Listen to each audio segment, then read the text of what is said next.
S'il y a bien une catégorie de femmes que la plupart des personnes considèrent comme indéfendables, c'est bien les putes et les femmes qui vont être libres sexuellement, donc salopes.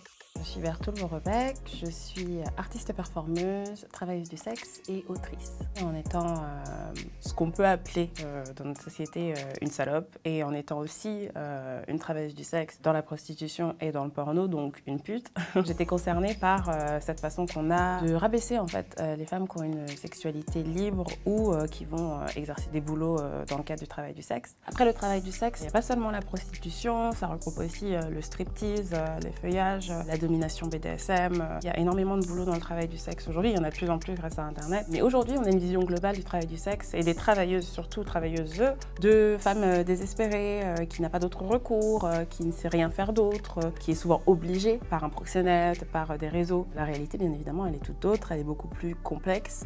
On n'est pas exploité. On est travailleuse volontairement et c'est pour ça qu'on utilise cette expression-là. C'est vraiment une volonté activiste de dire c'est un travail, du coup on va s'appeler les travailleurs et travailleuses du sexe et on va se séparer de cette vision-là misérabiliste que la société a de notre métier. La vague de féminisme abolitionniste, elle est complètement en désaccord avec le travail du sexe, elle est complètement contre. Elle part du postulat que le désir romantique entre deux personnes devrait être la seule raison pour laquelle on voudrait faire du sexe avec quelqu'un en fait. C'est-à-dire qu'elle considérerait que vendre des prestations sexuelles à des inconnus, ce serait du viol tarifé parce qu'elle se forcerait à le faire, parce que le consentement ne serait pas total, etc., à leur endroit.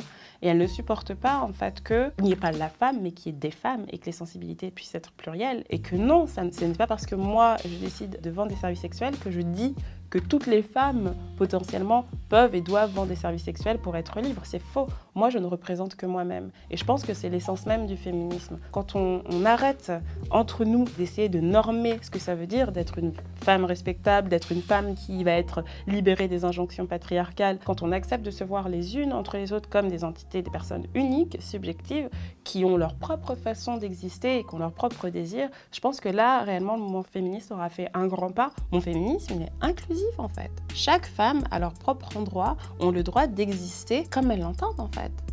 Et de s'habiller comme elles l'entendent, de travailler comme elles l'entendent, de disposer de leur corps comme elles l'entendent. Moi, je ne comprends pas les autres formes de féminisme. Pour moi, les féminismes sous condition, ça ne peut pas être du féminisme. Parce que si le féminisme n'englobe pas toutes les femmes, c'est pas du féminisme. Alors, on est toutes à notre endroit où on a toute l'impression d'avoir... de détenir les clés, la réalité et la raison sur la question du féminisme. En tout cas, moi, ce dont je peux me targuer, c'est que le mien n'exclut personne. Et c'est que le mien laisse la place à tout le monde, en fait, à toutes les femmes, voilà, toutes les personnes sexisées aussi, pas que les femmes. Ça laisse une place aux personnes racisées, aux personnes handicapées, aux personnes intersexes, aux personnes transgenres. À partir de là, je vois pas à quel endroit ça pourrait mal aller quand on a un féminisme comme ça. Par contre, quand on a un féminisme où c'est toujours les mêmes personnes qui ont la parole, et surtout qui ont le sentiment que leur vécu est universel, ça peut pas bien aller pour tout le monde. Et du coup, c'est pas du tout inclusif. Et c'est là où ça commence à faire du mal même aux personnes, aux femmes aussi, et aux personnes sexisées qu'elles prétendent soutenir. Donc moi, je suis pour la transparence.